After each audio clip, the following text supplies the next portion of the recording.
Sakhi, the House of Kanchi Weaves, Telangana, Andhra Pradesh. నమస్తే రమగారు. నమస్తే జయ. రమగారు, మనము శరన్నవరాత్రుల స్పెషల్ ఎపిసోడ్స్ చేస్తా ఉన్నాం. ఇక రెండవ రోజు, ఈ రోజు యొక్క విశిష్టత ఒక్కసారి మాట్లాడుకుందాం. రెండో రోజు ఆశ్వీజ శుద్ధ విధియ. ఈ రోజున అమ్మవారిని గాయత్రీదేవి అలంకారంలో వెలయిస్తారు. మనం గాయత్రి అనగానే ఇప్పుడు ఇదివరకటి కాలంలో గాయత్రి ఎవరికీ తెలియదు, రహస్య మంత్రం. ప్రత్యేకంగా గాయత్రి ఉపాసన అంటే కొంతమందే చేయాలన్న నియమము, పద్ధతి, ఒక కట్టుబాటులాగా ఉండేది. నియమం కూడా ఉండేదా రమగారు? నియమమే చేయాలి, నియమమే. ఎందుకంటే గాయత్రి ఉపాస్య దేవత, ప్రత్యేకంగా ఆమెను ఉపాసించవలసిన దేవత.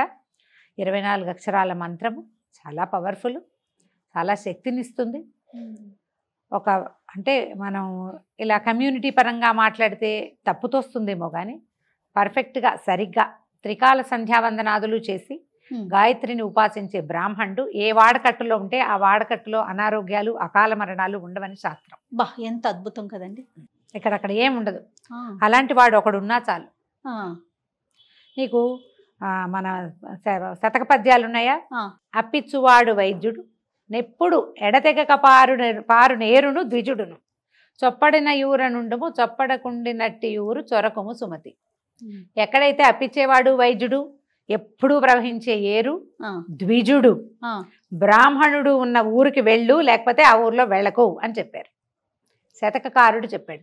ద్విజుడు ఇలా, ద్విజుడు అంటే బ్రాహ్మడు అంటే ఊరికే మేము బ్రాహ్మిన్స్ అని చెప్పేవాళ్ళు కాదు. ద్విజుడు 2 సార్లు పుట్టినవాడు అంటే వాడికి యజ్ఞోపవీతం ఉండాలి. ఆ బ్రాహ్మణుడికి ఆ యజ్ఞోపవీతానికి అనుసంధాన దేవత అయిన సంధ్యాదేవత గాయత్రిని ఉపాసించాలి. అతను గాయత్రి ఉపాసన గనక చేస్తే అసలు ఆ బ్రహ్మవర్చస్సే వేరు. 3 పూట్ల త్రికాలము సహస్ర గాయత్రి చేసే వాళ్ళ వెలుగే వేరుగా ఉంటుంది. అలాంటి వాళ్ళు ఉన్న వాడకట్లో వాళ్ళు అందరూ ఆరోగ్యంగా ఉంటారు. చనిపోక తప్పదు కదా జయ. అంతే కదా, మరణము శాశ్వతమైంది, అనివార్యమైంది, అది తప్పదు. అకాల మరణాలు అవి ఉండవు. ఎవరు చేస్తారో వాళ్ళకి కూడా ఇప్పుడు పూర్వకర్మానుభవం ఎంతో కొంత మనం అనుభవిస్తాం, అది తప్పదు. వాళ్ళకైనా, ఉపాసించే వాడికైనా, చుట్టుపక్కల వాళ్ళకైనా. కానీ అకాలంగా ముంచుకొచ్చేవి అలాంటి వాళ్ళ మొహం చూస్తే పోయేది. ఇదివరకటి కాలంలో మనకి నియమం తప్పటం అనేది ఒక విధానంగా అయింది. కలికాలంలో ఉన్నాం కదా మనం. ఇక ఏ నియమం తప్పినా గాయత్రి అంత పవర్ఫుల్ దేవత. ఈ గాయత్రిని ఎలా ఉపాసిస్తాము? సూర్యుడితో పాటు ఉపాసన చేస్తారు. సూర్యోపాసన లాగానే గాయత్రి ఉపాసన సూర్యుడికి ఎదురుగుండా ఉండి చేయటమే. త్రికాలాల్లో చేయటం అంటే సూర్యోదయము, మధ్యాహ్నము, సూర్యుడు మధ్యం దిన మార్తాండుగా ఉన్నప్పుడు, సూర్యుడు అస్తమించే సమయంలోనూ, ఈ 3 కాలాల్లోనూ సూర్యుడికి అర్ఘ్యం ఇవ్వటము, గాయత్రి చెప్పుకోవటము, ఈ 2 అనుసంధానంగా ఉంటాయి, కలిసి ఉండేవన్నమాట. ఇప్పటికీ మనకి ఇంకా గాయత్రి చెప్పేవాళ్ళు ఉన్నారు, ద్విజులు ఉన్నారు. కాబట్టి కలియుగ అంత తొందరలో లేదు, ఇంకా సమయం ఉంది. వాళ్ళు తగ్గిపోతుంటే మన సమయం తగ్గిపోతుంది. దీన్ని గౌరవించాలి కానీ ఎట్టి పరిస్థితుల్లోనూ ప్రశ్నించవద్దు, ప్రశ్నించకూడదు. మన ప్రశ్నల్ని మించిన సమాధానం ఉంది అక్కడ, మనకు తెలీదు, వాళ్ళు చెప్పినా మనకు అర్థం కాదు. అంతే. అందుకని చెప్పేలాగా ఏ ప్రశ్న వేయకుండా గాయత్రిని గౌరవించాలి. ఈవిడ 5 ముఖాలతోటి ఉంటుంది అమ్మవారు. ముక్తా విద్రుమ హేమనీల ధవళ ఛాయలు అని చెప్తారు. ముక్త విద్రుమం, ముక్త అంటే ముత్యం, విద్రుమం అంటే ఎరుపు, ముత్యం అంటే తెలుపు కదా. విద్రుమ హేమ నీల ధవళ. హేమ అంటే బంగారపు రంగు, నీలం అంటే నల్లము లేదా నలుపు కలిసిన నీలం అనుకుందాం, ముదురు రంగు. ధవళము ఈ తెలుపు, ముత్యపు తెలుపు వేరు, ఇది వేరు. ఇలా 5 రంగుల్లో ఉండే ముఖాలు, 5 ముఖాలు కలిగి ఉంటుంది. గాయత్రిని ఉపాసించిన వాడికి తిరుగే లేదు. ఆ ఉపాస్య దేవత అయిన గాయత్రిని రెండో రోజు దైవంగా అలంకారం చేస్తారు. ఇంచుమించు మన వైపు అన్ని దేవాలయాల్లోనూ గాయత్రి దేవే కనపడుతుంది, పంచముఖిగా కనిపిస్తుంది. ఇప్పుడు మనం ఎట్లా చూస్తామంటే మా కారు బ్యాక్ చేస్తున్నా సరే గాయత్రి మంత్రం వినపడుతుంది. అవును. ఫోన్ రింగ్ టోన్లు గాయత్రి మంత్రమే. తర్వాత ఇంటి కాలింగ్ బెల్స్ గాయత్రి మంత్రమే. పిల్లలకి గాయత్రి మంత్రం నేర్పిస్తారు. వాకింగ్ చేసేటప్పుడు కూడా మనం గాయత్రి మంత్రాన్ని వింటుంటాం. ఎవరికైనా ఫోన్ వచ్చింది అనుకో, రింగ్ టోన్ కూడా గాయత్రి మంత్రమే ఉంటుంది. అదేమంత అడ్వైజబుల్ కాదేమో అని అనిపిస్తుంది. ఇప్పుడు మంత్రము పూర్తిగా వెళ్ళాలి, అది మధ్యలోనే కట్ చేస్తాం మనం, అది తప్పు. తర్వాత దాన్ని ఇలా చేయకూడదు. ఒక పవర్ఫుల్ మంత్రాన్ని, శక్తివంతమైన దాన్ని, అంత శక్తి తీసుకోవాలి కదా మనము. అరకొరగా ఎందుకు చేయాలి? అంతేగా. ఏమో అది చేయకూడదేమో అనిపిస్తుంది. ఇక ఎవరి ఇది వాళ్ళదైనప్పటికీ పిల్లలకు కూడా గాయత్రి మంత్రం ఉపదేశించడం, నేర్పించడం. ఇప్పుడు నేర్పటం వేరు, ఉపదేశం వేరు. ఈ డిఫరెన్స్ ఒకటి ఉంది కదా. అవునండి. ఇది కొంచెం తెలుసుకోవాలి మనం. ఈ గాయత్రిని ఇంత ప్రత్యేకమైన కథ చెప్తారంటే గాయత్రి దేవికి, పూర్వమట అరుణుడని ఒక రాక్షసుడు ఉండేవాడు. అతను త్రికాల సంధ్యావందనాపరుడు. 3 పూట్ల సంధ్యావందనం చేసి సహస్ర గాయత్రి, 1,00,000 గాయత్రి కూడా చేసేవాడు రోజుకి. అతను విపరీతంగా బల సంపన్నుడిగా అయ్యాడు. బ్రహ్మవర ప్రసాదం లభించింది అతనికి. రమగారు, మీ మాట కడ్డొస్తుందని అనుకోవద్దు. నాకు ఎప్పుడూ ఒక చిన్న అనుమానం ఉంటుందండి. రాక్షసులు అంటే రాక్షస దేవతలు ఉండరా? మన దేవతల్ని ఎందుకు పూజిస్తారు, కొలుస్తారు? ఇట్లా అంటే ఎడతెరిపి లేకుండా వారి అనుగ్రహం కోసం పూజా విధానం ఎందుకు ఫాలో అవుతారండి? రాక్షసులకి వేరే దేవతలు ఉండరు. రాక్షసులంటే అది ఏదో విచిత్రమైన జాతి కాదమ్మా. వాళ్ళందరూ బ్రాహ్మణులే, కశ్యప ప్రజాపతి సంతానమే, బ్రహ్మ వల్ల జన్మించిన వాళ్ళు, బ్రహ్మ సంతతి. గుణాలు రాక్షస గుణం. గుణం లాగేసుకోవాలి, అంతా నేనే ఉండాలి. ఆసురీ ప్రవృత్తి అంటాను చూడు. కొన్ని ఇప్పుడు మనమే ఉంటాం, మనలో కొన్ని రాక్షస గుణాలు ఉంటాయి. అంటే మనకు కూరలు ఉన్నట్ట, కూరలు కొమ్ములు ఉన్నట్టు కాదు, గుణం అలాంటిది ఉన్నట్టు. వీళ్ళు కూడా అంతే. ఇప్పుడు రావణాసురుడు అసుర లక్షణం, శివభక్తుడు, మహాశివభక్తుడు, పరమేశ్వరుని నేల మీదకి దింపేసిన వాడు. అవును. రుద్రమిని వాయించి శివుణ్ణి ప్రత్యక్షం చేసుకున్నాడు. ఆత్మలింగాన్ని పట్టుకెళ్ళగలిగిన ఘనుడు. మరి ఇప్పుడు ఏదో అయితే ఎలా చేయగలిగాడు? రాక్షసులు, అసురులు అని, మన దానవులు అని చెప్పే వీళ్ళందరూ కూడా బ్రహ్మ సంతానమే. ఆయన నుంచి జన్మించిన బట్టి కశ్యప ప్రజాపతి దేవతలకి రాక్షసులకి కూడా తండ్రి. వీళ్ళందరూ ఒక జాతికి చెందిన వాళ్ళే. ఇందులో ఏమైంది? ఇంకా ఇంకా ఇంకా వాళ్ళు తపస్సులు మానేసి క్రూరత్వపు లోపల ఒక ప్రవృత్తి తలెత్తుతోంది. ఇంకా క్రూరతని అనుసరించి వెళ్ళారనుకో, వాళ్ళు మెల్లిగా తరాల వెంబడి ముందుకెళ్లేసరికి క్రూరత్వమే మిగులుతుంది. కానీ వాళ్ళలో తపస్సు, సాధన, భగవదారాధన మిగలక చివరికి చివరి జాతులకు వెళ్ళేసరికల్లా ఏమవుతుంది? మనకి కుక్కమూతి పిందెలు పుడతాయని చెప్తాం. అట్లాగే వీళ్ళలో ఏంటంటే విపరీతమైన ప్రవృత్తి ఉన్న వాళ్ళు పుట్టారు.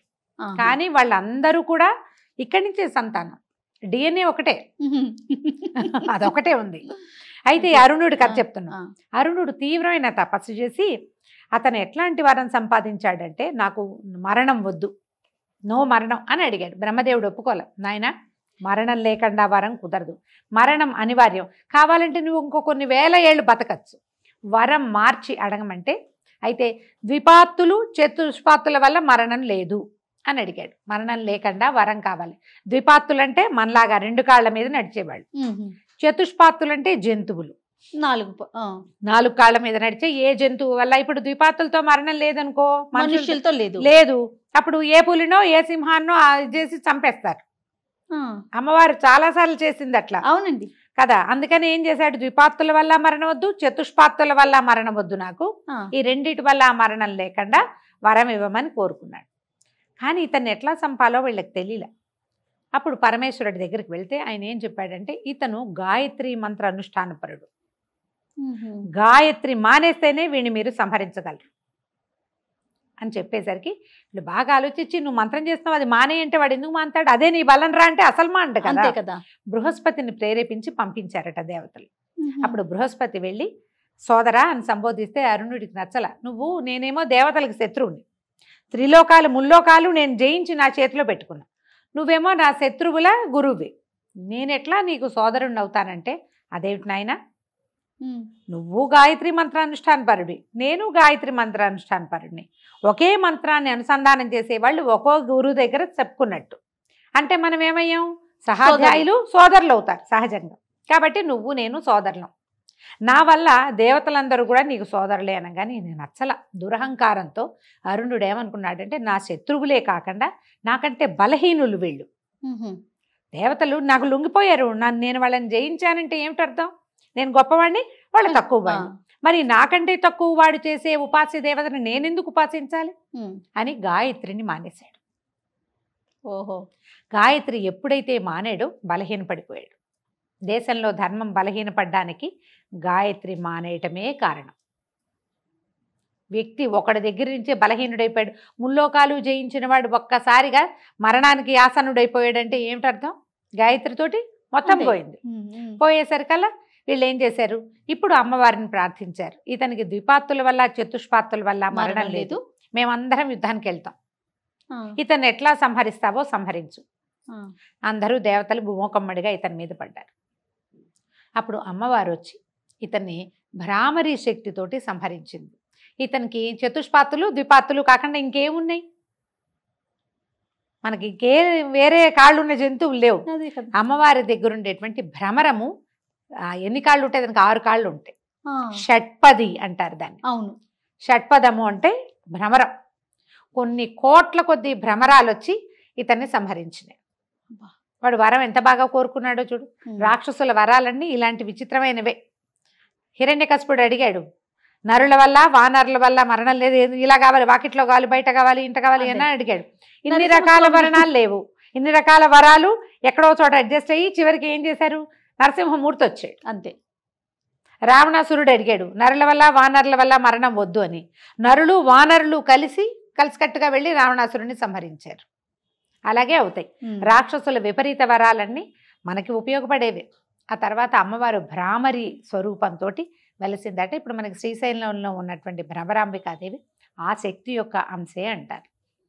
ఆమెని దగ్గర ఉండేటువంటి ఆ నాదమే భ్రామరిగా మారింది. ఓంకారంలో ఒక రకమైన శబ్దం వస్తుంది, అంటుంది అది. మనం మీరు లోపల ఓంకారం చేసుకుని చూడండి. అవునండి. ఒక నిమిషం తర్వాత పెదవులు మొహం అంతా తిమిరికిపోయినట్టు అయిపోతుంది, వైబ్రేషన్ లాగా అనిపిస్తుంది.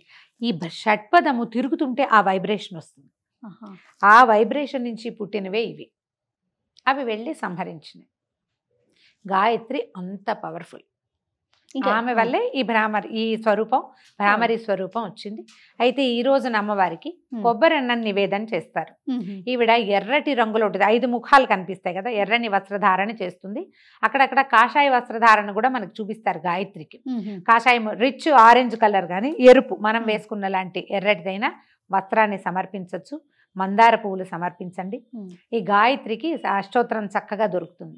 ఒక ప్రార్థనా శ్లోకం కూడా చక్కటి శ్లోకాలు దొరుకుతాయి. ఒక ప్రార్థనా శ్లోకం చేసుకోవటము, కొబ్బరన్నం నివేదన చేయటం. దాంతో పాటుగా మనం రోజువారీ పెడుతున్నట్టుగానే పెసరపప్పు, నానబెట్టిన పెసరపప్పు ఏమంటాం, వడపప్పు, పానకము వడపప్పు నివేదన చేసుకోవటం. ఉదయకాలం చేయగలిగినంత సేవాకాలం చేసుకుని సాయంకాలం కనుక మనం ఈ అమ్మవారిని పూర్తిగా ఆరాధన చేసుకోవచ్చు. గాయత్రి ప్రత్యేకమైన స్వరూపంలో కనిపిస్తుంది. ఈ 5 ముఖాలున్న స్వరూపంతో అమ్మవారిని ఉపాసన చేస్తే, నమస్కారం చేసుకుంటే అత్యద్భుతమైన ఫలితం వస్తుంది. ముందు ఈవిడ సంధ్యాదేవత అవటం వల్ల మనకి మనుషులకి బద్ధకము అవి తగ్గుతాయి, నియమపాలన అవి ఏర్పడతాయి. దానికోసం మనం ఈ అమ్మని ఆరాధించాలి. రమ్మగారు, శరన్నవరాత్రులు ఏ రోజుకు ఆ రోజే ప్రత్యేకం కదా. అవును. అత్యంత శక్తిగల రోజు అంటే ఏం చెప్పుకోవాలంటారు?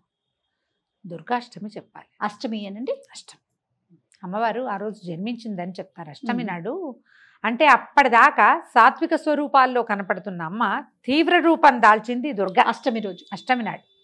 అక్కడి నుంచి చూడు, అష్టమి నవమి, నవమి నాడు పూర్తిగా అమ్మవారు ఒక విపరీతమైన స్వరూపంలోకి వచ్చేసింది.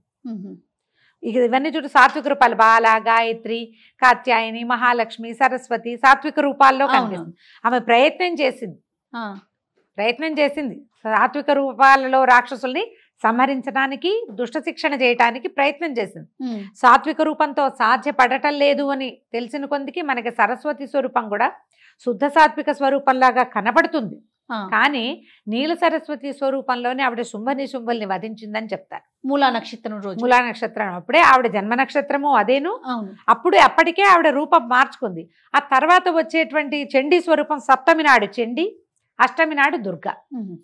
క్రమంగా చూడు దుర్గాకి వచ్చేసరికల్లా తీవ్రమైన స్వరూపం వచ్చేస్తుంది. అంటే ఏమైనా సరే వీళ్ళని పూర్తిగా అణచాలంటే సంహరించాల్సిందే. దానికోసమని ఇలాంటి సంహార శక్తిగా రూపం దాల్సిందేనని భావించి అక్కడికి స్వరూపం పూర్తిగా మార్చుకుంది. మనం ఎక్కడ చూసినా పవర్ఫుల్ స్వరూపము, శక్తి స్వరూపిణిగా కనపడుతుందంటే దుర్గా స్వరూపమే. సంతోషం గారు, నమస్తే. నమస్తే జయ. Anchor's dress courtesy by Saki.